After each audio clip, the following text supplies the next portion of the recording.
네, 안녕하세요. 반갑습니다. 무스비입니다. 이번 주에도 일간 이스라 수필집을 읽었습니다. 드디어 마지막 시간이네요. 2018년 8월 7일 보도록 하겠습니다. 쪽수로는 442쪽입니다. 70번 미용생활이란 제목이에요. 제가 밑줄 친 문장 위주로 읽고 그에 대한 저의 감상을 나누도록 하겠습니다. 이번에 새롭게 하고 싶은 머리는 살면서 한 번도 해보지 않은 것이었다.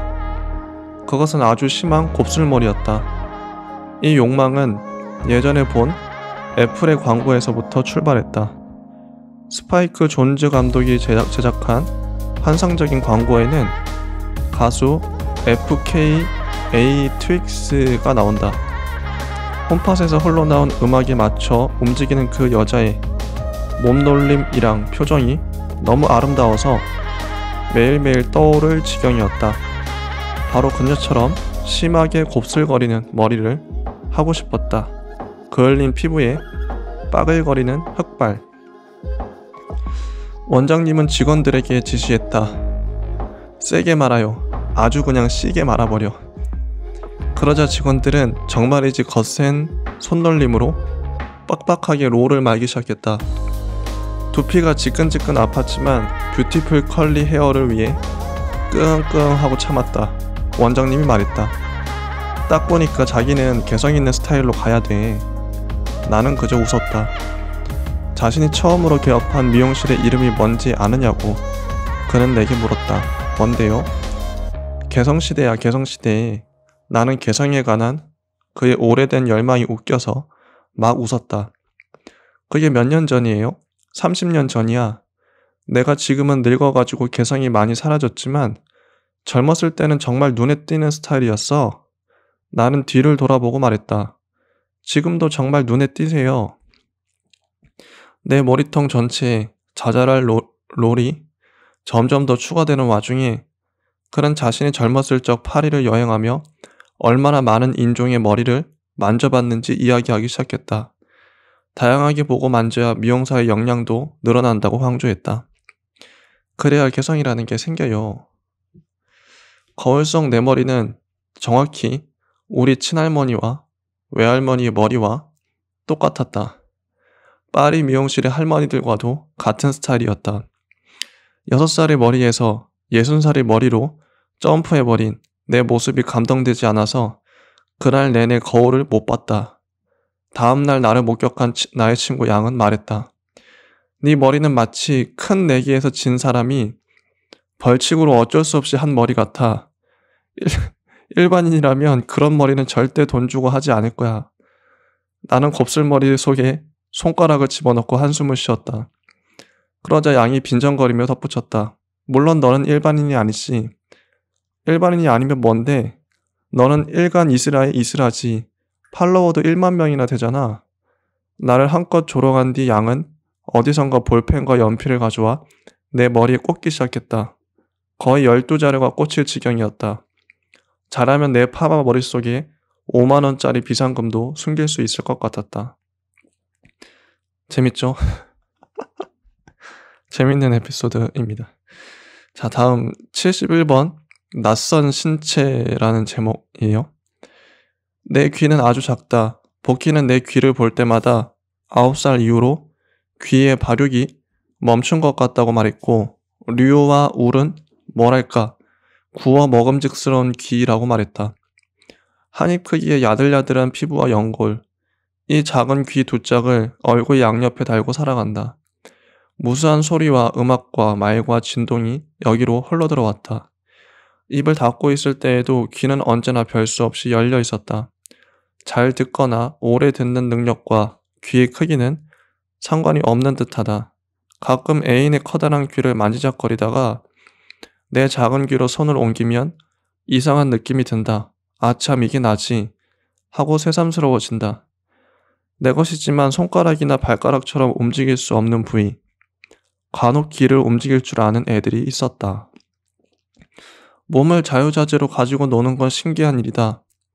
자기 신체의 구석구석을 익히 알고 컨트롤할 수 있는 사람의 모습은 넋놓고 보게 된다. 무용수와 마술사들을 볼 때도 그렇다. 내 몸이 내 몸 같지 않을 때가 종종 있다. 춤을 출 때도 내 몸뚱아리가 낯설고 처음 잡아오는 사람의 몸을 만질 때도 내 손이 낯설다. 남을 낯설어하기도 바쁜 와중에 새삼 내 손이 낯설어서 당황하게 된다. 스스로가 가장 낯설었던 건 약간의 거식증을 알았을 때다. 작년 어느 시기에는 밥만 먹으면 구역질이 나왔다. 구역질은 보름 넘게 이어졌다. 음식을 개어내기도 했고 토할 음식이 없어서 헛구역질만 거듭되기도 했다.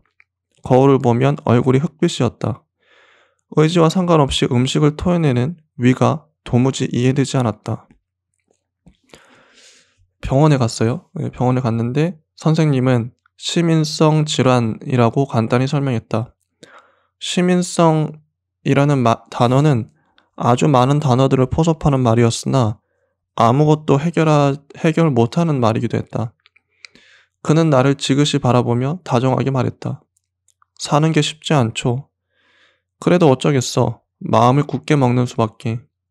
나는 뭐라고 대답해야 할지 몰라 그냥 고개를 끄덕였다. 사실 내가 하고 싶은 건 마음을 굳게 먹는 게 아니라 잔뜩 풀어지는 것이었다. 가능하다면 진짜로 망하지는 않는 선에서 마구 망가지고 싶었다. 이루고 싶은 것도 지키고 싶은 것도 많아 노심초사한 인생에서 아주 잠깐씩 비밀스럽게 엉망이 되고 싶었다. 그건 어떻게 가능할까? 가능하긴 할까? 선생님은 진료비를 받지 않고 나를 돌려보냈다. 이후에도 한동안 구역질과 토를 하다가 우연한 계기로 증상이 완화되었다. 낯선 사람이랑 섹스를 하던 도중이었다. 상대가 위에 올라탄 채 한 손을 뻗어 내 목에 얹었다. 숨이 완전히 막힐 만큼 꽉 조른 것은 아니었지만 아주 강한 손길이었다. 쾌감과 약간의 통증이 내 몸을 덮쳤다. 점점 더 세게 조여와서 호흡이 어려웠다. 동시에 엄청나게 짜릿하고 시원했다. 폭력적인 모양이지만 진짜 폭력은 아닌 어떤 것. 암묵적으로 합의된 몸장난 같은 것. 압도적인 힘 아래에서 똑바로 위를 쳐다보며 커다란 통쾌함을 느꼈다. 다음 날부터 구역질이 멈췄다. 이렇게 될 수도 있군요. 참 사람의 몸이라는 게 마음대로 되지 않는데 갑자기 어떤 사건을 통해서 이렇게 병이 낫기도 하고 참 이스라 작가님이 아프지 않았으면 좋겠는데요. 그 다음 72번 산부인과 453쪽입니다. 한 연구에 따르면 고대 수렵 채집인 무리의 여자들은 임신 중일수록 여러 남자들과 성관계를 하도록 애를 썼다고 한다. 당시 사람들은 아기가 생기는 것이 자궁의 한 남자의 정자가 아니라 여러 남자의 정자가 축적되기 때문이라고 믿어서다. 현대 발달하기 전에는 사람들이 한 명의 남자에 의해 아기가 생기는지 아니면 많은 남자에 의해 생기는지를 판별할 확실한 증거가 없었다. 아주 오래전에 여자는 자신의 아기가 최고의 사냥꾼일 뿐 아니라 최고의 이야기꾼, 최강의 전사, 그리고 기타 여러 훌륭한 자질을 고루 물려받을 수 있도록 임신 중일 때 활발한 선교를 했다는 이야기다. 이 논쟁적인 이론은 유발 하라리의 책 사피엔스에 적혀 있다. 얼마나 믿을 만한 이야기인지 모르겠으나 이 내용을 읽을 때마다 놀라곤 한다. 그 이론 속의 사람들이 상당히 긍정적이라고 느끼기 때문이다. 여러 남자의 최악의 기질만을 물려받을 가능성에 관한 걱정은 없었을지 궁금하다. 재밌죠? 어쨌든 현재로선 그 누구의 유전자와도 결합하고 싶지 않아서 나는 피임을 하고 산부인과에 다니며 지낸다. 아주 간혹 여자를 따라온 남자가 앉아있기도 하는데 그 남자들은 어쩐지 대체로 안절부절한 표정이다. 뭔가 캥기는 게 있는 듯 죄지은 얼굴이다. 접수 카드에 나의 인적사항을 적고 아픈 곳이나 검사받고 싶은 항목을 적는 동안 간호사는 나에게 마지막 생리 시작일을 묻는다. 내가 날짜를 대답하면 다음으로 이어지는 그녀의 질문은 이것이다. 가장 최근에 관계하신 게 언제시죠? 로비에서 조금 창피하긴 하지만 그래도 나는 이 산부인과에 다닌다. 의사 선생님이 너무나 친절하기 때문이고 지난 반년간의 내 자궁과 난소와 난포와 질 상태가 상세히 기록되어 있기 때문이다. 산부인과의 의자들은 악명이 높다. 다리를 쫙 벌려서 가랑이 사이를 훤히 보여주는 구조라 앉을 때마다 불편한 기분이 든다. 이런 자세로 대면하는 사람은 세상에 한 명이면 족할 것 같아서 이 산부인과의 선생님을 내 주치의로 삼자고 다짐했다. 이런 나의 다짐을 그녀는 아직 모를 것이다. 이곳에서 여러 검사와 진료를 받았다. 자궁경부암 검사, 성병 검사, 질염 검사, 자궁 초음파 검사, 방광염 치료 등, 그리고 각종 피임법에 관한 상담을 받았다. 콘돔만으로는 안심할 수 없고 피임약 복용을 하면 응급실에 실려갈 만큼 부작용이 심해서였다. 우리는 콘돔도 피임약도 아닌 피임법을 모색해 보았다. 선생님은 나에게 임플라논 시술을 제안하며 말했다. 임플라논 삽입하면 흡연을 못하시는데 괜찮으세요? 아니요, 안 괜찮을 것 같아요. 선생님은 좀 더 고민하시더니 루프 삽입 시술을 제안하셨다. 자궁 안에 피임 장치를 넣어 수정란이 착상되는 걸 막는 피임법이었다. 흡연자도 할 수 있었다. 집에 돌아와 루프 시술에 관해 공부해보고 여러 후기들을 읽어보았다. 복희와 웅이와 애인과 이야기를 충분히 나눠본 뒤 시술을 받기로 결심했다. 저렴한 시술비는 아니었지만 향후 3년 동안 임신 가능성에 대한 불안이 없을 거라고 생각하면 충분히 지불할 수 있는 돈이었다. 시술은 겨우 2분 동안 진행되었다. 짧고 간단한 시술이었는데 T자 모양의 작은 기구를 질을 통해 깊숙이 넣어 자궁까지 넣는 그 과정은 한마디로 존나게 아팠다. 그런 통증은 살면서 처음이었다. 세상에는 정말 다양한 고통이 있었다. 맘 편한 섹스를 위해서 이만큼의 통증과 비용을 감수하는 난 아무래도 미친년인 것 같았다. 몸이 회복되자 나는 이렇게 외칠 수 있었다. 이제 몇 년간 아무도 날 임신시킬 수 없다. 이 이야기를 들은 여자친구들은 부러운 표정을 지었다.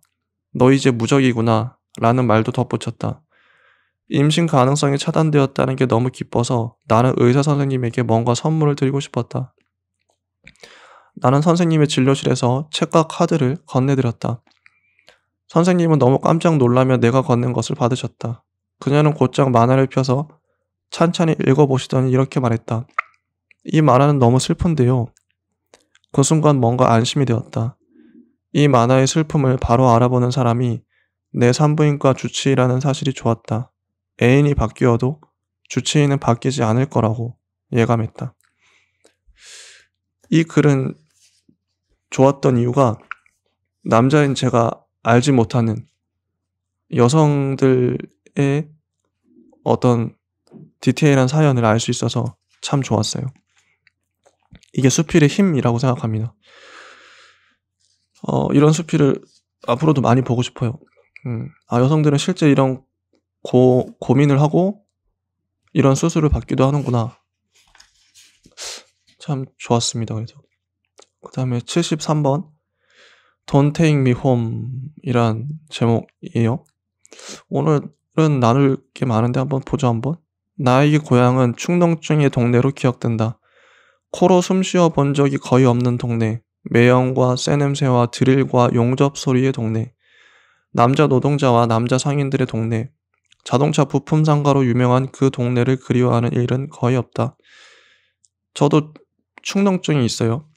비염이라고도 하는데 이게 평생 이렇게 알았으니까 저도 예전에 서울에 살았고 아직도 기억나는 게 제가 살았던 동네에는 쓰레기 처리장이 있었어요. 늘 쓰레기 냄새가 진동을 했고 산동네 같은 곳이어서 단칸방에 살았고 그래서 코가 그때부터 계속 안 좋았어요. 콧물이 하루 종일 질질 나오고 그럼 저는 휴지를 늘 달고 살았죠. 휴지와 손수건을. 맨날 코 풀고 코 푸는 게 일상이었어요. 머리도 멍하고 어머니 손잡고 이비인후과 가서 그 콧물 빨아들이는 기계가 있어요. 그걸로 콧물을 쭉 빨아들이고 그 다음에 약 처방 받고 약 먹고 늘 그런 반복. 그렇게 살았죠, 삶을. 요즘에도 약을 먹고 있는데 알레르기 약인데 이게 먹으면 좀 졸려요. 졸리고 머리가 멍하고 그래요. 늘 그런 상태로 살았던 것 같아요. 앞으로도 그렇게 멍하게 살겠죠? 참 아쉽기도 하고 안타깝기도 해요. 비염이 낫질 않으니까 어떨 땐 코가 없어졌으면 좋겠다 이런 생각도 들고. 떠난 지 오래되었지만 가끔 그 동네에 간다. 할아버지와 할머니는 여전히 그곳에 살고 있기 때문이다. 얼마 전 할아버지가 우리 모두를 불렀다. 손주들에게 점심을 사주고 싶으니 시간 내서 모두 모이라는 것이었다. 마포구에서 지내던 나와 동생과 사촌 형제들은 동대문구 답심리에 한 횟집에 집합했다. 이미 많이 먹고 있었는데 할아버지는 자꾸만 더 많이 먹으라고 했다. 어른들은 다 그러죠. 1인당 2만 원이 넘는 식사였다. 할아버지 같은 짠돌이가 쉽게 지출하는 금액이 아니었다. 왜 이렇게 비싼 밥을 사주시는 거냐고 내가 묻자 할아버지는 대답했다. 행복해지려고 그러지. 그때 그가 행복해 보였던가? 잘 모르겠다. 옆에 앉은 할머니는 일부러 헛기침을 하다가 뜬금없이 딴 얘기를 시작했다. 할아버지와는 달리 행복이랄지 사랑이랄지 인생이랄지 그런 커다랗고 중요해 보이는 단어는 절대 입에 담지 않는 사람이었다. 그녀 입에서 나온 이야기는 수영장에 같이 다니는 할머니 친구의 손주가 하버드에 입학했다는 말이었다. 할머니는 친구에게 밥을 얻어먹으며 남의 손주 자랑을 잔뜩 듣고 돌아왔다. 그게 바로 지금 그녀가 조바심 나는 얼굴로 우리를 쳐다보는 이유일 터였다. 내 중 하버드 같은 데 입학한 사람은 없었다. 애초에 대학에 진학한 사람은 나뿐이었다. 할머니는 나를 보며 말했다. 너도 뭐 작가 그런 거 아니오? 나는 일단 그렇다고 대답했다. 무슨 작가라고 말하면 되냐고 할머니가 물었다. 그녀의 친구에게 설명할 구체적 정보가 필요했던 것이다. 글 쓰고 만화 그리는 사람이라고 말하면 된다고 나는 대답했다. 네 책은 어디서 볼 수 있냐고 할머니가 물었다. 안타깝게도 나는 아직 출간한 책이 없었다.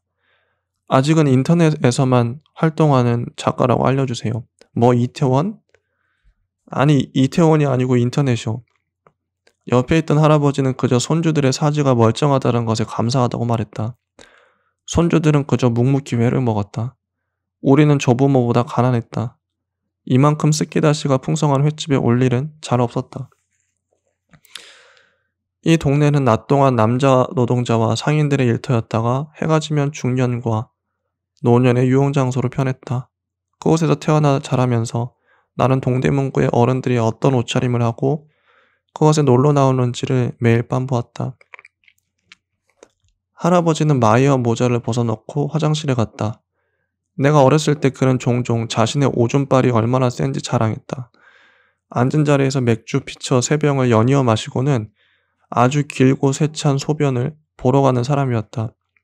한 번은 그가 오줌을 너무 길게 싸길래 스탑워치로 시간을 재본 적도 있다. 1분이 넘었다. 나는 그게 가능한 일인지 아직도 믿기지가 않는다.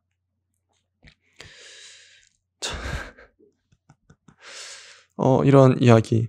요건 이제 넘어가도록 하겠습니다. 뒤에도 좀 밑줄 친 게 있는데, 좀 구체적으로 또 나누고 싶은 이야기들이 뒤에 또 있어서. 74번 취급주의. 4명이 둘러앉은 연녹색 식탁을 기억한다. 아, 이걸 좋아요. 4명은 친구죠.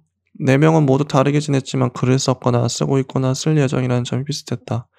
우리 중 시를 쓰는 사람은 돌핀뿐이었다. 돌핀이 지금 시를 써보자고 제안했다. 주제를 하나 주고 류와 올과 내가 각자의 시를 즉석으로 써보는 것이었다. 그래서 이슬아 작가님이 쓴 시를 읽어드릴게요. 취급주의. 너는 태어나 보니 비디오 대여점의 아들이어서 인생을 영화로 예습했다. 영화들이 일러주길 세상은 흥미진진하고 위험천만하댔다. 이제 너는 웬만해선 잘 놀라지 않는 어른. 영화를 보며 울었던 적은 한 번도 없다. 맞고 울어본 적도, 가난해서 울어본 적도, 버려져서 울어본 적도, 히치콕, 타란티노, 공들이, 짐 자무시, 이냐리투, 알모도바르. 잔인할 때나 슬플 때나 무서울 때나 너는 언제나 우아한 관객. 영화 얘기를 들려달라고 조르자 너는 깽 영화의 톰 하디를 흉내낸다. 걔가 코피 흘리며 이렇게 말해. 사실 난 아주 연약하다고. I'm so fragile. 프레자일을 발음하다가 너는 갑자기 엉엉 운다. 이게 10분 동안 쓴 시입니다. 전 되게 좋았어요. 어떤 일상의 순간을 잘 포착했죠. 이 친구도 참 사랑스럽다고 생각했어요. I'm so fragile 이 대사를 하면서 결국 갑자기 엉엉 운 거죠. 너무 자신의 그 심정이 심취해서 그때 당시에 생각이 나서 운 거죠. 참 좋다. 산문을 쓸 때에는 마음 편히 더했던 말들을 시를 쓸 때에는 자꾸만 빼야 해서 어려웠다. 거듭된 뺄셈 뒤 남은 말들이 정말 필요한 것인지 알 수 없었다. 자신의 감상을 말해주는 돌핀의 목소리를 듣는 동안 나는 술을 빠르게 마셔버렸다. 돌핀이 뭐라고 했는지는 잘 기억나지 않고 그저 다정한 목소리만 머리에 남았다. 다음으로는 돌핀의 가방에서 나온 시 3편을 들었다. 우리가 쓰고 난 다음에 그것들을 들어서 너무 다행이라고 생각했다.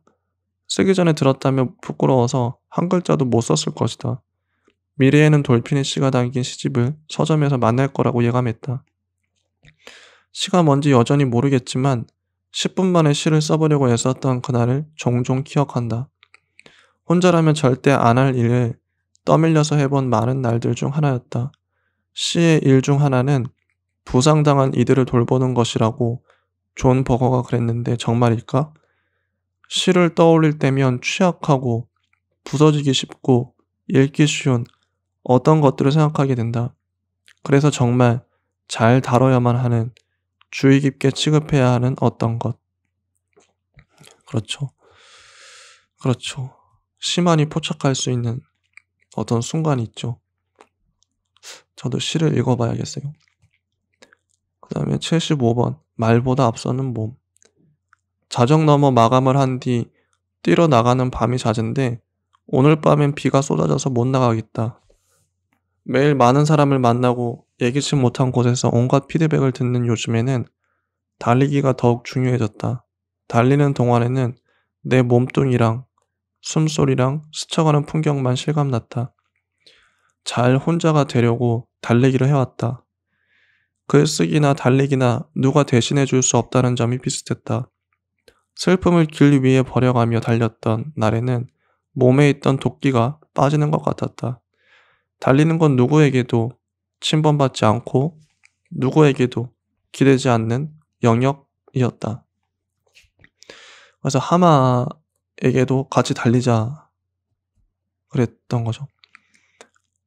언젠가 하마와 하마의 친구 휘가 이런저런 잡담을 나누던 와중에 돈을 모아서 일본 여행을 가보면 어떨까 하는 이야기가 나왔다. 둘은 이런저런 계획을 세우며 여행 계획을 구체화시키는 대화를 이어나갔다. 그러다 하마가 휘에게 말했다. 스라도 같이 가자고 할까? 나의 친구이기도 한 휘가 대답했다. 그래도 좋겠지. 하지만 잠시 후 하마가 불안한 표정으로 고개를 저었다. 아니야. 스라한테 얘기하면 진짜로 가게 된단 말이야. 그러자 휘도 불안한 표정이 되었다. 진짜? 하마는 버겁다는 듯 말했다. 걔가 얼마나 빨리 일을 진행하는데 스라를 끼면 뭔가가 진짜로 실행돼 버려. 휘도 버겁다는 듯 말했다. 안 돼. 훗날 그 얘기를 전해들은 나는 어처구니가 없었다. 하마와 휘는 어떤 점에서 아주 비슷했다.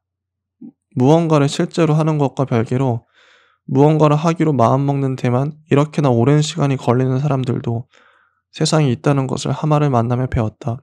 넌 너무 느려. 나는 하마에게 자주 말했다. 넌 너무 빨라. 하마는 나에게 자주 말했다. 재밌죠? 재밌는 대조입니다. 결국 하마는 이스라 작가님과 함께 달리게 되었어요. 미루다가 그 다음에 76번 동창과 유흥. 이거는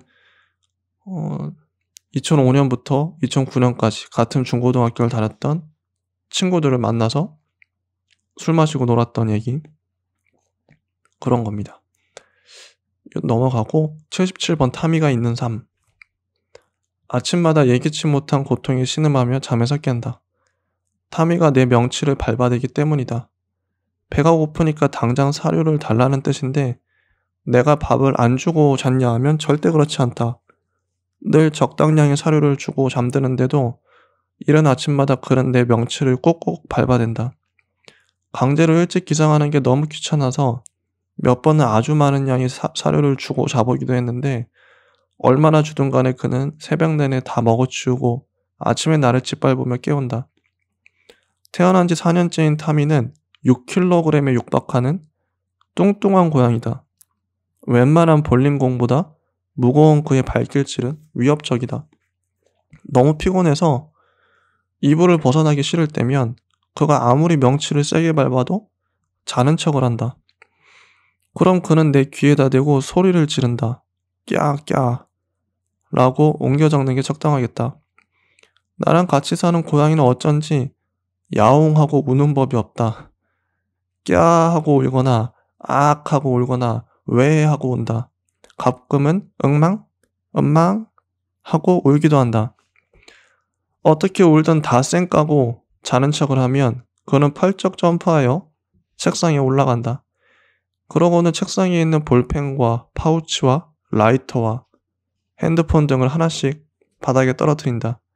부스럭부스럭, 쾅쾅, 철푸덕. 물건들이 처참하게 바닥으로 추락하는 소리에도 불구하고 나는 계속 자는 척을 한다. 그럼 그는 책꽂이로 올라간다. 천장에 닿을 만큼 높은 책꽂이에도 잘만 도달한다. 책꽂이 윗부분에 자리를 잡고 앞발을 아래로 뻗어서 윗칸에 꽂힌 책들을 하나하나 떨어뜨리는 거다. 차르르 차르르 퍽퍽. 아끼는 책들이 높은 곳에서 바닥으로 추락하는 소리를 들으며 나는 눈을 뜬다. 내가 눈 뜨는 걸 보면 그는 다시 나에게로 다가와 소리를 지른다. 꺄꺄 왜. 안 일어나고 뭐하냐고, 지금 장난하냐고 나를 꼬집는 것 같다. 묘사가 참 좋죠. 옆에 앉아서 그 모습을 물끄러미 바라보다가 나는 아무래도 이름을 잘못 지은 것 같다고 생각한다. 4년 전에 그는 너무 작고 야윈 아기 고양이였다. 털도 회색이어서 고양이라기보다는 꼭 쥐 같았다. 집에 데려왔는데 잘 걷지도 못하고 먹지도 못하고 자주 아팠다. 이렇게 여린 몸으로는 성묘가 될 수 없을 듯했다. 더 잘 먹어서 튼튼해졌으면 하는 마음으로 탐할 탐자를 써서 그를 탐이라고 부르기 시작했다. 식탐은 삶에 관한 의지이기도 하니 말이다. 그의 탐욕은 몸집과 함께 무럭무럭 자라났다. 적당량의 사료만 주기 위해 부단히 노력했으나 타미는 양껏 먹지 않으면 나를 마구 밟는 습관이 있다. 막상 사료를 다 먹고 배가 불러진 뒤에는 나를 거들떠보지도 않는다. 포만감이 지속되는 동안엔 그가 어디에 있는지 알기 어렵다. 이런 내용, 고양이 타미에 대한 훈훈한 글이었습니다. 자, 78번 의지의 문제. 월요일을 맞이하여 정신의학과에 갔다. 자, 정신의학과에 갔어요. 이제 안경을 쓴 남자 의사 선생님이 물었다. 어디가 불편해서 오셨어요? 나는 지하철이나 엘리베이터에 탑승하는 게 날이 갈수록 힘들다고 대답했다. 문이 닫히기만 하면 숨이 잘 안 쉬어지고 잘은 모르겠지만 폐쇄공포증이 있는 것 같다고. 요즘엔 전철로 겨우 2정거장 이동하는 것도 버거워졌다. 엘리베이터는 혼자 있을 땐 절대 안 타게 되었다. 또 다른 증상으로는 반복적인 구토였다. 한동안 잠잠했던 구역질이 요즘엔 밥만 먹으면 올라왔다. 내시경 검사를 해보면 나의 위는 꼭 아기의 것처럼 깨끗하댔는데 아침 저녁으로 아주 조금씩 토하는 일이 계속되고 있었다. 폐소공포증은 장기간 약을 복용해야 돼요. 우리 뇌에는 위험을 감지했을 때 신호를 보내는 알람이 있어요. 일종의 이멀전시 버튼인 거죠. 사람에 따라 특정한 상황이나 장소에서 이 버튼이 유독 자주 눌리는 사람이 있는데 이건 항불안제로 조금 잠잠하게 할 수 있어요. 꼭 약을 먹어야 하나요? 전철이나 엘리베이터나 공용 화장실 같은 것만 빼면 아주 불편하지는 않은데요. 약을 먹어야 합니다. 전철을 못 타는 게 정상이라고는 할 수 없거든요. 자, 불안이랑 공포에서 잘 탈출하는 생각의 경로를 혹시 알려줄 수 있을까 해서. 선생님이 웃었다. 그런 방법은 없습니다. 그는 검지와 중지 손가락을 피며 말했다. V 해보세요. 나는 그를 따라 V 모양으로 손가락을 만들어 보았다. 우리는 잠깐 서로를 향해 V를 하고 있었다. 선생님은 다시 말했다. 이번에는 위장을 움직여 보세요. 네, 어떻게요? 못 움직이시겠죠? 아니면 지금 당장 땀을 흘려보세요. 나는 가만히 있었다. 땀은 한 방울도 나지 않았다. 선생님이 말했다. 의지의 문제가 아니에요. 자율신경계는 마음 먹는다고 컨트롤할 수 있는 게 아니라는 거죠. 숨이 안 쉬어지고 공포가 덮칠 때 생각을 바꿔 먹는다고 해서 갑자기 괜찮아지기는 어려워요. 약의 도움을 받아봅시다. 나는 결국 알겠다고 했다. 그런데요, 선생님, 폐소공포증은 왜 생기는 건가요? 선생님은 차트를 빠르게 적으며 대답했다. 저희도 원인은 모릅니다. 왜 주어가 복수인 것인지 궁금했다. 의사들 전반을 대표하는 대답일지도 몰랐다. 항불안제 하나를 꿀꺽 삼키고 나의 친구 울에게 전화를 걸었다. 울은 꽤 전부터 항불안제를 처방받아왔으니까. 그녀는 항불안제로 통증이 완화되는 효과를 보았으나 약에 의존하며 지내는 것은 번거롭고 불안한 일이라고 말했다. 우리가 극도의 불안과 스트레스를 느끼는 장소는 아주 달랐다. 울은 백화점같이 크고 사람 많은 건물은 못 견뎠다. 반면 나는 좁고 폐쇄된 공간을 못 견뎠다. 걔는 건물이 클수록, 나는 건물이 작을수록 살짝 미쳤다. 우린 정말 다르다. 근데 같은 약을 처방받는 게 신기하다. 하며 웃었다. 우리는 자신이 언제 미치는지를 탐구하며 살아가는 중일지도 몰랐다. 폭우 속에서 비를 맞으며 오늘의 업무들을 처리하러 이곳저곳을 돌아다녔다. 인쇄소에도 가고 서점에도 가고 우체국에도 가고 종이 판매처에도 갔다. 홍대와 합정과 상수와 망원동을 돌며 해야 할 일을 지체 없이 처리했다. 세계의 출판사 편집자님들과 해야 할 통화도 미루지 않고 했다. 그 와중에 빗물 때문에 신발이 다 젖었다. 그치만 건실하고 꼼꼼한 하루였다. 이토록 멀쩡하기도 한 나에게 항불안제는 어떤 영향을 미칠까? 비단길이었다가 자갈밭이기도 한 인생에 도움이 될지 궁금했다. 참 그렇다고 합니다. 79번 우리들과 증언들. 요거는 요것도 넘어가죠. 넘어가죠. 그리고 80번 양의 부활. 요거는 491쪽. 월요일 나의 친구 양은 마치 부활한 예수처럼 회사에 출근했다. 지난주 평일에 구두로 해고 통보를 받았다가 다시 일하라는 제의를 주말에 문자로 받았기 때문이다. 그 회사는 야근이 잦으나 야근 수당이 없었으며 봉급도 적었기 때문이다. 그것의 열악한 노동 조건에 관해 양이 종종 하소연하던 터였다. 안 좋은 곳에서 그만 일하게 되었으니 어쨌든 다행이라고 내가 주절대자 양은 말했다. 싫어하는 상대에게 거절받는 것만큼 족같은 일도 없어. 나는 딱히 반박하기도 어려워서 가만히 있었다. 나갈 돈은 많은데 들어오는 돈이 없다는 건 공포스러운 일이었다. 그녀는 덤덤하게 말했다. 별 수 없이 계속 일하게 되겠지. 한번 차였어도 고개 숙이고 다시 출근하겠지. 어느새 양은 차선들만 남은 상황에 익숙해져 있었다. 최선의 선택지가 놓인 상황 같은 건 웬만해서는 없다는 사실에 놀라지도 않았다. 해고와 번복의 과정에서 회사가 양에게 암시한 것은 언제라도 그들이 양을 자를 수 있다는 사실이었다. 월요일 근무 중에 양은 나에게 카톡을 하나 보냈다. 예수도 부활할 때 이렇게 족같았을까? 카톡장에서 우리는 그저 키읔을 남발하며 웃었다. 그것 말고는 딱히 할 말이 없었다. 나는 할 말이 없을 때마다 양의 재능들을 서둘러 떠올리곤 했다. 그녀만 할 수 있는 말이나 그녀만 쓸 수 있는 글을 생각하며 자꾸 미래를 말했다. 양아, 너는 장래에 꼭 스탠드업 코미디언이 되어야 해. 양아, 너는 장래에 꼭 책을 내야 해. 그럼 양은 진짜 어이없다 어이없어 하며 웃었다. 웬만한 건 죄다 찬성하고 예찬한다며 내 말을 신뢰하지 않았다. 그녀는 웬만한 건 죄다 반대하고 괄치하는 편이었다. 대표적으로 자기 자신에게 그렇게 했다. 그녀의 자조는 밥 먹듯 잦았다. 이번 생은 글렀다는 말을 종종 했다. 내 말처럼 훌륭한 사람이 되려면 자신은 아마 다시 태어나야 하는 수밖에 없댔다. 오늘은 퇴근한 양과 함께 저녁을 먹었다. 그러고선 카페로 가 각자의 글을 썼다. 쓰거나 고쳐서 완성해야 할 글이 있는 삶과 없는 삶은 조금 달랐다. 글을 쓰는 건 고된 일이지만 자신의 쓸모를 찾는 데에 도움이 되는 일이기도 했다. 쓰는 동안 우리는 우리가 각자 고유한 사람들임을 잠깐 기억해냈다. 각자의 노트북을 바라보다가 양은 나에게 말했다. 요즘 네가 자주 아픈 건 너무 많은 사람들에게 너무 많은 말을 듣기 때문일지도 몰라. 나쁜 의지를 담은 말은 실제로 몸을 아프게 한대. 진짜로 때리는 것처럼. 나는 내 메일함에 쌓인 여러 통의 피드백들을 떠올렸다. 양은 또 말했다.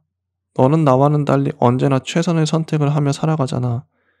그렇지만 가끔 너도 등잔빛이 어두울 수 있으니까 말이야. 네가 알지만 까먹을 수도 있는 사실들을 나는 귀찮아도 계속 말해줄 수밖에 없어. 나는 조금 울고 싶어졌다. 그렇지만 자기 코가 석자인 애가 나에게 열심히 위로를 건네는 게 어이없기도 했다. 양은 잠시 후 이렇게 말했다. 우리가 만약 원피스의 세계관 속에 있다면 나는 네 배에 꼭 오르고 싶은 사람이야. 어쩌지 하는 생각이 들었다. 루피 같은 주인공의 기질이 내게는 없기 때문이다. 지금부터라도 무지 노력해야겠다는 생각이 들었다. 양처럼 시니컬한 사람도 합류하고 싶은 시공간의 일원이 되도록 서로를 매번 다시 새롭게 알아봐서 계속 다시 태어나게 하는 주인공들처럼. 그러고선 우리는 다시 각자의 노트북 화면을 보았다. 서로 무슨 글을 쓰거나 고치는 중인지는 몰랐다. 그저 언젠가 완성할 거라는 사실만 알았다. 참 좋은 글이라는 생각이 들어요. 81번 호기심 미해결. 초등학생 10명에게 내가 어느 날 내준 글감은 이것이었다. 예전에는 궁금했으나 이제는 궁금하지 않은 것. 그들이 살아온 10년쯤의 생에서 어떤 호기심들이 발생하고 해결되어 왔는지 궁금해서 건넨 글감이었다. 그래서 어떤 아이가 글을 쓴 거죠. 최가인은 이 글을 제출하고 새초롬하게 자기 자리로 돌아갔다. 나는 늘 그녀의 표정이 10살 치고는 아주 여유만만하다고 느껴왔는데 그럴 수밖에 없는 이유를 이 글에서 조금 발견한 것 같았다. 살다 보면 곧 다 알게 된다는 것을 알게 된 자의 의연함이었던 것이다. 그녀는 마치 세월의 파도 위에서 편안하게 힘을 빼고 누워 둥둥 떠가는 것처럼 보였다. 그런데 정말로 살다 보면 다 알게 될까? 그럴 리가 없을 뿐더러 그러고 싶지도 않다. 어떤 삶은 너무나 버겁기 때문이다. 내가 27년간 그나마 확실하게 알아온 것은 내 몸과 마음의 체력과 용량인데 파악해본 결과 너무 많은 양의 정보를 수용할 경우 고장이 난다는 것을 알게 되었다. 누군가를 처음 만날 때 나는 늘 질문이 많은 쪽이었다. 진짜로 궁금해서이기도 했고 이 만남의 성의를 표하고 싶어서이기도 했다. 그러나 요즘에는 어쩐지 질문을 아끼게 된다. 어떤 대답은 내가 감당할 수 없는 이야기일지도 모르기 때문이다. 누구에게나 아주 많은 양의 이야기가 있을 것이다. 그중 어떤 것은 너무 슬프거나 아프거나 안타까워서 듣는 이에게 자동으로 책임이 부여되는 이야기일지도 모른다. 이야기를 들은 자의 업보라는 게 있다고 나의 스승 어딘은 말했다.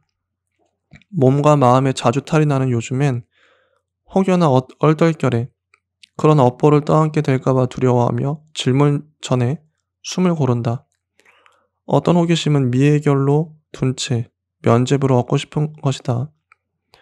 10살 최가희의 글은 나중에는 다 알 수 있을 것 같다라고 끝이 났는데 27살 나의 글은 내 몸이 감당할 수 있을 만큼만 알고 싶다라고 끝이 나려고 한다. 세상의 수많은 이야기들 중 어떤 게 하필 나에게 접속된다면 분명 이유가 있을 거라고 믿게 된다. 그럼 별 수 없이 더 알려는 사람이자 계속 알려는 사람이 되고 만다. 참 좋죠? 참 좋습니다. 내 몸이 감당할 수 있을 만큼만 알고 싶다.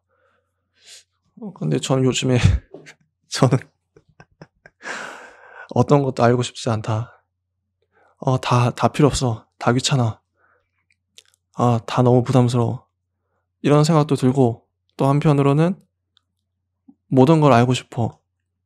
느끼고 싶고 경험하고 싶어. 이런 마음도 있고 또 한편으로는 내 몸이 감당할 만큼 알고 싶어. 다 그냥 혼재 다 섞여 있어요. 섞여 있어. 어떤 한 가지만으로 정의할 수 없는 것 같아요. 모든 것들이 섞여 있습니다. 근데 비단 이런 영역뿐만 아니라 전 다 그런 것 같아요. 어떨 땐 기뻤다가 어떨 땐 슬프고 요즘에 그래서 좀 종합을 많이 하는 편이에요. 저는 종합을 합니다. 종합을. 사람이 하나의 생각을 정해서 이렇게 해야지 할 수도 있지만 이것도 좋고 저것도 좋고 그것도 좋고 다 좋은 거죠. 모든 생각들이 내 안에 있는 것 같아요. 천사와 악마도 내 안에 있고 다 있습니다. 그걸 인정하기로 했어요. 인간이 그러니까 다질적, 다층적인, 복합적인 존재인 거죠. 한쪽을 택하는 건 자기 자유이고 선택이겠죠? 자기 의지겠죠? 어쨌든 간에 뭘 선택하든 간에 그 이전에 내 안에 다 있다는 거. 그걸 요즘에 인식하고 있어요. 82번 픽션의 불발. 서로 만나본 적 없는 두 사람이 나란히 있는 장면을 상상해본다.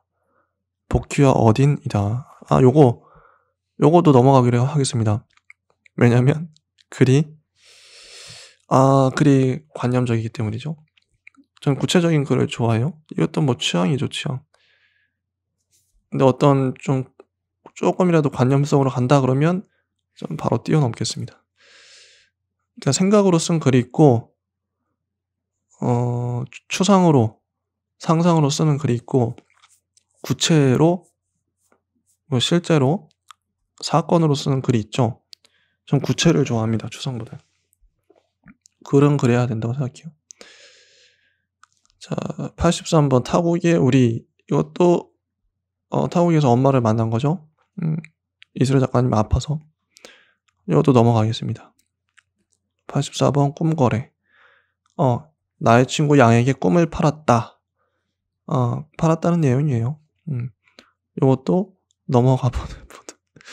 근데 꿈을 팔았는데, 요거 괜찮다. 양이, 이장욱의 시를 꼬깃꼬깃 접어서 자기 지갑에 쏙 넣어서 다니고 있어요. 시의 제목은 동사무소에 가자라는 시인데, 요 시가 참 좋아서 읽어드리도록 하겠습니다. 오늘 시를 벌써 2편이나 읽네요. 아까는 이슬아 작가님의 시였고, 지금은 이장욱 시인님의 동사무소에 가자라는 시입니다. 읽을게요. 동사무소에 가자. 왼발을 들고 정지한 고양이처럼. 외로울 때는 동사무소에 가자. 서류들은 언제나 낙천적이고 어제 죽은 사람들이 아직 떠나지 못한 곳. 동사무소에서 우리는 전생이 궁금해지고 동사무소에서 우리는 공중부양에 관심이 생기고 그러다 죽은 생선처럼 침울해져서 짧은 질문을 던지지. 동사무소란 무엇인가? 동사무소는 그 질문이 없는 곳, 그 밖에 모든 것이 있는 곳, 우리의 일생이 있는 곳, 그러므로 언제나 정시의 문을 닫는 동사무소에 가자. 두부처럼 조용한 오후의 공터라든가 그 공터에서 혼자 노는 사람의 방향을 자꾸 생각하게 될 때 어제의 경험을 신뢰할 수 없거나 혼자 잠들고 싶지 않을 때 왼발을 든 채 궁금한 표정으로 우리는 동사무소에 가자. 동사무소는 간결해. 시작과 끝이 무한해. 동사무소를 나오면서 우리는 외로운 고양이 같은 표정으로 왼손을 들고 왼발을 들고. 자, 이게 시의 전문입니다. 아, 참 좋아요. 아, 참 좋아요. 너무너무 좋습니다. 그냥 느낌이 좋아요. 묘사하는 이 한 문장 한 문장들이 너무너무 그냥 와닿아요. 그냥 직감적으로. 자, 85번 소진된 하루. 연재의 마지막 날이다. 아침에 눈을 뜨면 생각했다. 오늘만 쓰면 당분간 쉰다. 네, 그랬습니다. 이것도 넘어갈게요. 이제 8호로 연재가 끝났어요. 그럼 마지막 장 쓰기에 관한 쓰기라는 제목인데 말 그대로 쓰기에 관한 쓰기에 이렇게 있는데 요 중에서도 527쪽 남과 나. 남의 슬픔이 나의 슬픔처럼 느껴질 때 작가의 글쓰기는 겨우 확장된다라고 스승은 말했다. 남의 슬픔이 나의 슬픔처럼 느껴질 때 작가의 글쓰기는 겨우 확장된대요. 공감이겠죠? 공감입니다. 저한테도 이게 절실히 필요하죠. 과거와 현재와 미래의 자신에 관해 아주 많이 쓴 결과 내 얘기가 몹시 지겨워지고 말았다. 이게 중요한 것 같아요. 자, 이 단계를 뛰어넘을 수는 없다고 생각해요. 자기 자신에 대해 아주 많이 쓴 결과 내 얘기가 몹시 지겨워진 거잖아요. 이 순서가 있는 거죠. 논리적으로, 연역적으로 나에 대해 많이 써봐야 남 얘기를 쓸 수 있는 거겠죠? 근데 내 얘기를 안 써. 하나도 안 쓰고 남 얘기를 막 해. 이것도 저는 좀 이상하다고 생각해요. 결국 이제 자기 얘기를 거쳐갈 수밖에 없는데 작가들은 자기 얘기를 질리도록 해봐야 이제 내 얘기는 요 정도면 정리된 것 같아. 정리를 하는 거죠. 이제 더 이상 안 써도 될 것 같아. 나는 이제 나를 알아. 충분히 알아. 좀 모든 면에서 검토를 해봤어. 나의 트라우마나 아픔, 상처, 장점, 단점, 뭐 온갖 것들을 다 알아. 이제 좀 파악이 돼, 내가. 그 다음에 남으로 옮겨가는 이런 수순이 자연스러워 보여요. 자연스럽죠. 저도 그러고 싶어요. 그래서 내 얘기를 많이 하던 때가 있었어요. 무진장 했어야 됐어요. 그때는. 누구나 그런 시절이 있다는 거. 나도 그렇고 남도 그렇겠죠. 글을 처음 쓰는 나의 어떤 문제가 해결되지 않으면 주구장창 그 똑같은 주제로 자기 얘기를 막 털어놓는, 배설하는, 특히 SNS, 뭐 페이스북이나 뭐 그런 데에, 블로그에 자기 얘기를 미친 듯이 하는 사람들 있죠. 근데 그거는 좀 건강하다고 생각합니다. 나름 이 해원 하는 거죠. 해원이란 한을 푸는 행위인데 살풀이, 한풀이를 하는 거죠. 내버려 두면 됩니다. 내버려 두면 된다고 생각해요. 자기가 쓸 수밖에 없으니까 그 엄청난 에너지를 들여서 쓰는 거잖아요. 냅두면 자기가 쓰다가 자기 에너지에 자기가 이제 고갈돼서 지쳐버리고 더 이상 안 쓰게 되는 시점이 오죠. 저 같은 경우는 몇 년 동안을 페이스북에 글을 미친 듯이 썼습니다. 남이 좋아해 줄 때도 있고 싫어할 때도 있었죠. 남에게 상처 줄 때도 있었고. 물론 이게 어느 순간 딱 지금부터는 쓰지 말아야지 이런 거 아니에요. 지금도 저는 저 얘기를 많이 하고 있지만 그런 시간이 누구나 필요하다고 봅니다. 그제서야 설레고도 두려운 마음으로 타인들에 관해 쓰기 시작했다. 혼자 알기 아까운 주변의 일화와 장면과 대사를 기록했다가 편집하고 가공하여 글 속으로 데려왔다. 놀라운 타인들, 슬픈 타인들, 우스운 타인들, 아픈 타인들, 사랑하는 타인들을 많이 사랑해서 열심히 애써도 그들에게 정확히 도달한 글은 한 번도 못 썼다. 완벽한 이해란 유니콘과 비슷한 것일지도 몰랐다. 타인에 관해 잘 쓴다는 게 얼마나 불가능한지, 어째서 필연적인 실패로 끝날 수밖에 없는지 매번 다시 배웠다. 그런 날이면 내가 영영 나라는 사실이 답답해져서 남들이 쓴 책을 필사적으로 꺼내 읽게 되었다. 그죠? 저도 그렇습니다. 타인에게 정확히 도달하는 글 자체가 존재할 수가 없죠. 어느 책에서 롤랑 바르트는 더 이상 자기 자신에 대해서 말하지 않고 사랑하는 타인들에 관해 말하는 것을 구조활동이라고 말했다. 그가 말한 구조활동이란 무엇일까? 영영 도달하지 못할 것을 알면서도 멈추지 않고 이해해보기 위해 애쓰는 일일지도 몰랐다. 당신에 관해 틀리지 않은 문장을 쓰기 위해 가능한 한 섬세해지는 것, 성실하고 예리하게 보고 듣고 기억하는 것, 당신이 직접 말하지 않아서 비어있는 이야기도 조심스레 가늠해보는 것. 우리는 이야기를 하는 사람일 뿐만 아니라 이야기 자체이기도 하다라고 조너선 사프란 포어는 썼다. 이뿐만 아니라 우리는 자신의 한 이야기에 영향을 받는 존재라고 정혜윤은 썼다. 나는 놀라고 말았다. 내가 쓴 이야기가 나를 바꿔놓을 수도 있다는 사실에. 그렇다면 나는 더 잘해보고 싶었다. 무엇을 쓸지, 어떻게 쓸지, 어디로 유통할지 더 고민해보고 싶었다. 쓰고 싶은 이야기가 소중할수록 어떤 문장을 쓸지보다도 어떤 문장을 쓰지 말아야 할지를 골똘히 생각하며 쓰는 나를 발견했다.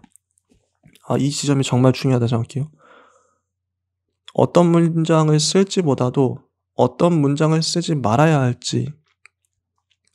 저는 어리석어서 이런 걸 직접 겪으면서 이렇게 쓰면 사람들이 화내는구나. 이렇게 쓰면 싫어하는구나. 그래서 관계도 많이 깨지고 아파도 해보고 그러면서 쓰지 말아야 할 문장들에 대해, 쓰지 말아야 할 내용들, 쓰지 말아야 할 감정들, 쓰지 말아야 할 생각들에 대해서 지금도 그래요. 지금도 많이 실수하고 넘어지고 그러죠. 나에게 필요한 비평들은 잘 기억해 두었다가 다음 글을 쓸 때 곰곰이 떠올리곤 한다. 같은 실수를 또 하고 싶지 않아서. 한편 글과 상관없는 말들도 메일함에 쌓인다. 외모에 관한 평가나 브라자를 안 하고 다닌다는 점에 관한 조롱들이다.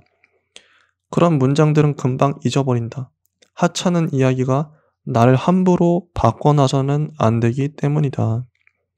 그런가 하면 내가 보낸 것보다 훨씬 아름다운 글을 답장으로 보내는 이들도 있다. 사람들은 내 글을 읽고 자신 역시 글을 쓰고 싶어졌다고 자주 말했다. 그 모든 피드백에 일일이 답장을 적는 대신 그저 감사해하며 메일에 원고를 썼다. 보이지 않는 독자들의 품에서 자라고 있는 기분이 간혹 든다. 월 1만원씩 구독료를 선불로 내고 내 글을 읽어주는 이들. 이런 글이었습니다. 너무 좋죠?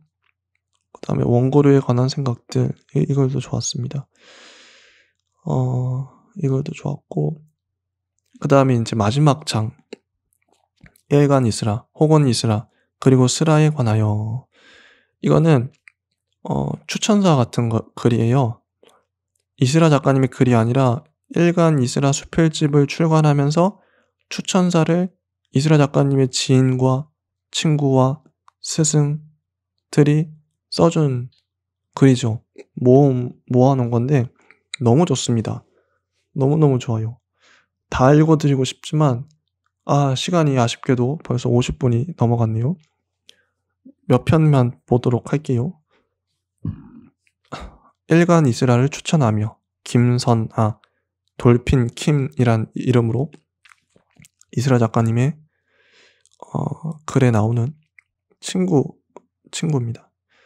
과슬이가 내게 무려 남자친구가 되어달라며 다가왔기 때문이다.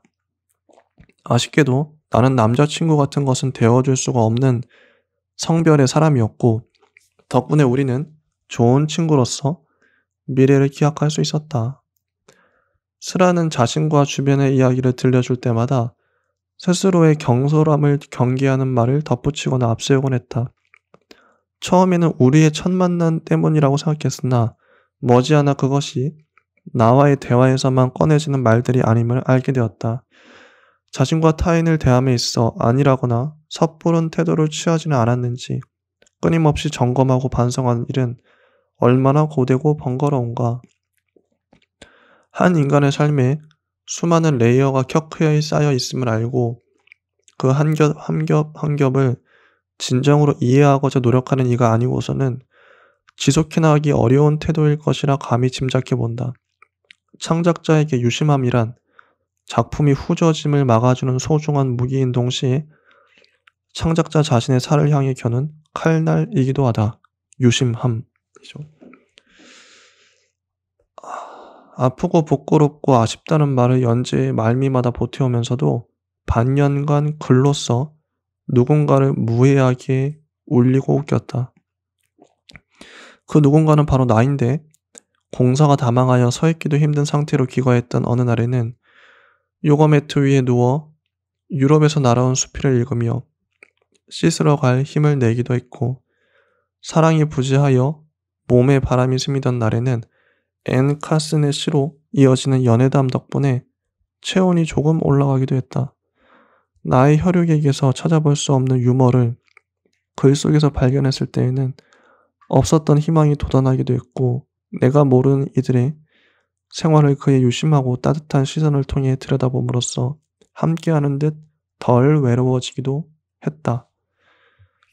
슬아를 몹시 사랑함에도 나는 그 짓을 말리기보다 계속 해나가기를 독려하고 싶은데, 그것은 슬아가 주기적으로 화분에 물을 주고 매일 아침 청소기를 돌리고 또 물구나무를 설 줄 아는 사람이기 때문이다. 많은 것을 알기 때문에 곧잘 모를 수 있는 사람이기 때문이다. 그런 사람이 쓴 글은 세상에 이로울 것 같기 때문이다. 그리고 그의 등록금 대출이 무사히 상환되기를 바라기 때문이다. 참 좋습니다. 참 좋습니다. 매일의 소머인인데 한자로 써서 무슨 말인지 모르겠어요. 제 한자를 잘 몰라서. 양다솔, 시민단체 아이돌이라고 나오는데 양이라는 이름으로 등장하는 제가 좋아하는 그런 등장인물입니다. 양이 실제로도 매력이 있어요. 이슬아 작가님이 그래서 되게 재밌는 친구입니다. 위인전 얘기를 하시죠. 내가 읽었던 위인전 위에는 먼지가 앉았다. 그래서 오늘 하루를 잘 보내는 위대함에 대해 생각하게 되었다. 어쩌면 우리가 쓸 수 있는 것은 오늘 하루에 대한 이야기다. 아직 나의 긴 연대기는 끝나지 않았기 때문에 매일 태어나고 죽는 오늘에 대해 말할 수밖에 없다. 이슬아가 내 친구가 아니었다면 일간 이슬아를 보며 이렇게 생각했을 것이다.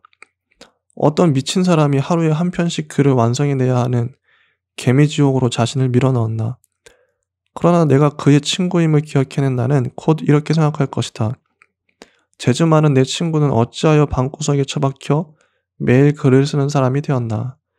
모름지기 진정한 친구라면 이렇게 말해야 할 것 같다. 슬아야, 고만둬.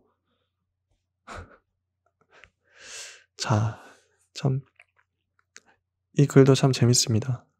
넘어가고, 되돌아오는 문장들, 류한경, 류라는 이름으로 등장하는. 그날이 중요한 것은 무엇보다 슬아가 어떤 유심하고 다정한 시선으로 나를 봐줬기 때문이다. 살짝 입꼬리를 올린 표정과 감정을 숨기지 않는 제스처, 사려 깊은 목소리의 톤, 그리고 거기서 비롯된 내가 꽤나 높은 정확도로 이해받고 있다는 느낌. 나는 지금 뭔가 내 인생에서 굉장히 특별한 사람을 만나고 있다는 느낌. 슬아와 친구가 되지 않는다면 나는 두고두고 후회할 것임을 직감한 경험이 내게 남아있는 것이다. 한번 나는 그녀가 자신이 서술하는 대상에 대해 중립적이지 않고 이미 호의를 전제로 깔고 서술한다고 말한 적이 있다. 슬아는 수긍도 반성도 빨라서 심각한 표정으로 금세 맞장구를 쳤다. 나는 종종 슬아가 쓴 어떤 문장에서 튕겨져 나와 읽기를 그만둔 적이 있었다. 그녀가 타인에게 접속한 듯이 보이는 문장을 쓰기 위해 어쩌면 쓰나 마나한 문장을 일부러 쓴다고 느낄 때가 있었다. 글 속에 내가 등장인물로 등장하니 박장대소하며 읽긴 했지만 한편으론 나와 다울의 어떤 중요한 부분은 정작 건드리지 못하는 것이 조금은 못마땅했다. 어쩌면 나와 다울이 스라의 글에 묘사된 당사자라 느끼는 지점일지도 모르겠지만 나는 그녀가 도망가는 글쓰기를 한다고 느꼈다. 다울과 나의 일상이 어떤 분투로 이루어져 있는지에 대한 문장이 위와 같은 식으로 일단 종결되는 것은 불편했던 것이다. 물론 글의 분량과 무게감 등등의 여러 요인들을 고려하였을 때 스라가 우리를 묘사한 방법은 최선일지도 몰랐다. 그럼에도 나는 그녀가 도망가는 글쓰기를 한다고 느꼈다.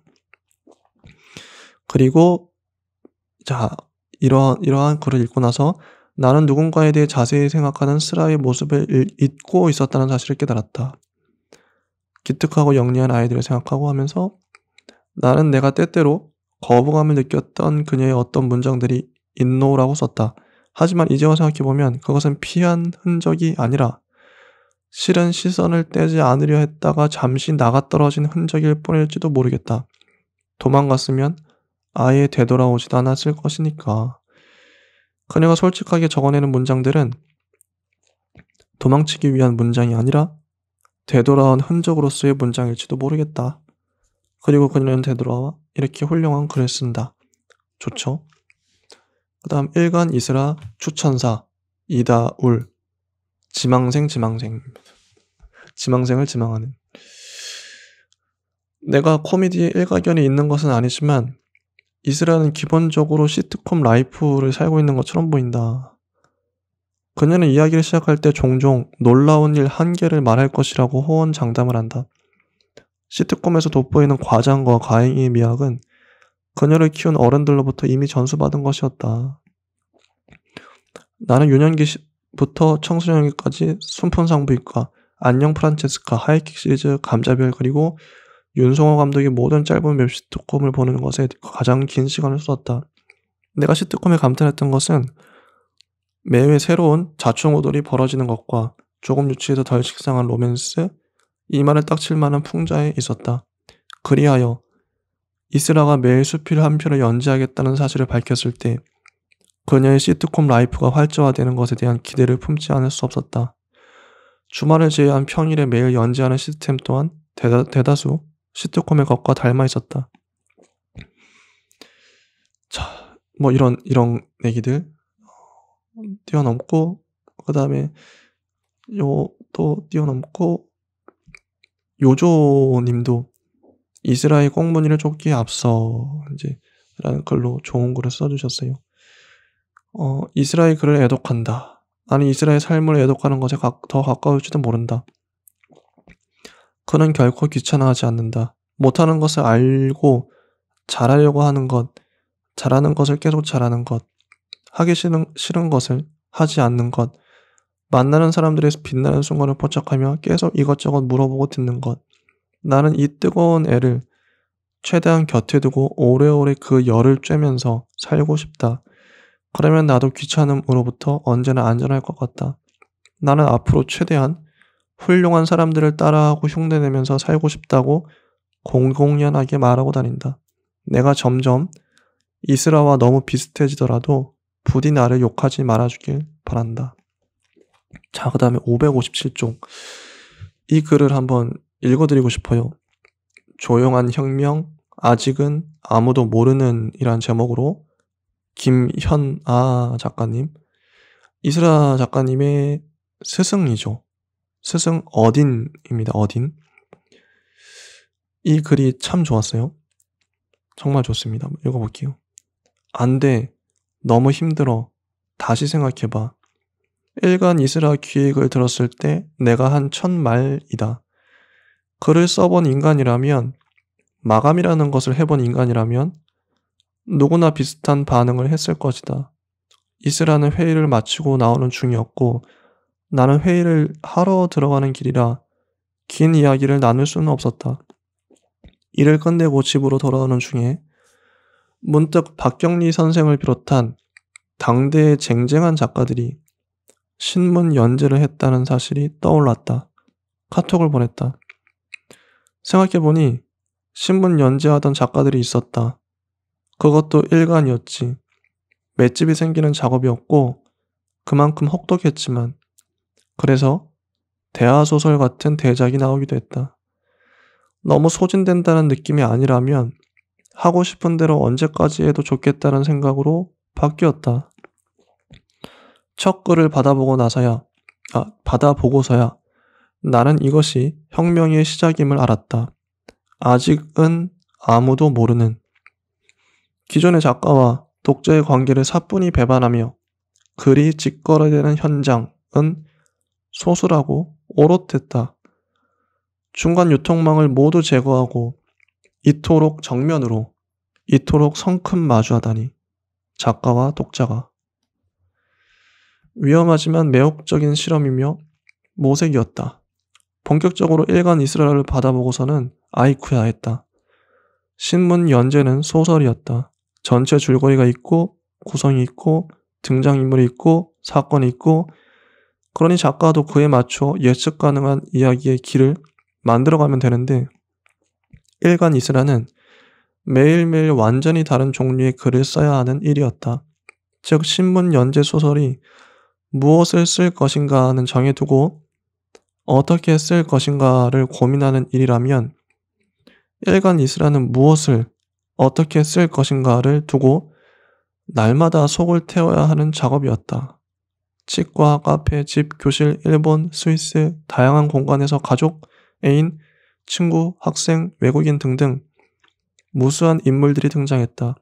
재미있는 건 아무런 연관이 없을 것 같던 시 공간이 연재가 진행되며 차츰 마을을 이루고 따로 존재하던 인물들이 관계를 맺으며 인연을 만들어가는 것이었다. 그 세계, 이스라가 재현하고 해석하고 뒤집는 그 세계에는 간간하게도 지금 여기 이곳의 표정이 있었다. 명징하고 섬세한. 연재가 중반쯤 접어들 때 이스라는 일주일에 한 번 친구들의 글을 보내겠다고 공지했다. 연재가 지치고 힘들어서라기보다는 자신의 주변에 글 쓰는 동지들이 있는데 그들의 글이 매우 훌륭해 함께 읽고 싶다는 맥락에서였다. 오호라, 그것은 일간 이스라가 개인 매체가 아니라 젊고 용감한 글쟁이들의 플랫폼으로 도약하는 순간이었다. 더불어 이스라가 좋은 글을 선별하고 다듬어내는 편집자로서의 자질을 모색하고 실험하는 일이기도 했다. 자신의 일을 사랑하고 확장하는 사람. 이번에도 여전히. 뒤에도 문단이 있지만 여기까지 읽어볼게요. 참 좋죠? 문단이 단단하고 깔끔합니다. 정말 뺄 문장이 없어요. 단단한 문장 너무 좋습니다. 그 다음에 미래의 독자에게 일간 이스라엘을 읽는 또 다른 방법, 문화라는 독자가 쓴 글. 이 글도 참 좋았어요. 흥미로운 것은 글을 이렇게 쓰세요가 아니라 삶은 이렇게 사세요라는 식의 반응이다. 그만큼 일간 이스라가 창조한 스라와 스라의 친구들이 매력적이고 생생했단 것이겠지. 자, 말하기가 쉬운 건 그만큼 이스라 씨의 매력이 눈에 띄게 잘 드러나는 덕분이기도 하고, 하지만 과연 일간 이스라를 읽는다고 그 안에서 작가 이스라를 만날 수 있을까? 일간 이스라의 소재는 이스라 씨의 생활에서 나온 것이지만 그렇다고 우리가 이스라 개인을 알 수 있을까? 이스라는 일간 이스라의 스라와 일치할까? 일기를 써본 사람이라면 누구나 안다. 방금 쓴 문장이 나를 배반한다는 사실을. 편지를 쓰고 자고 일어난 다음날 어제 글을 본 사람을 발견한다. 내 진짜 생각, 진짜 하고 싶었던 말이 이게 아니었다는 점을.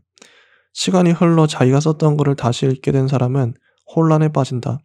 이게 정말 내가 썼던 게 맞나? 부끄럽든 생경하든 자기가 쓴 글을 읽는 사람은 각자 다른 반응을 보인다.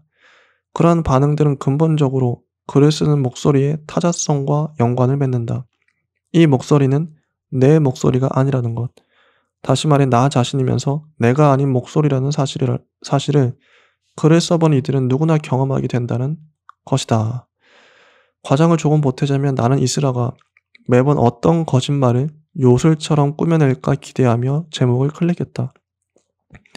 일간 이스라를 재독할 사람들에게 권하고 싶은 독서법은 모든 문장을 의심하며 뜯어보라는 것이다.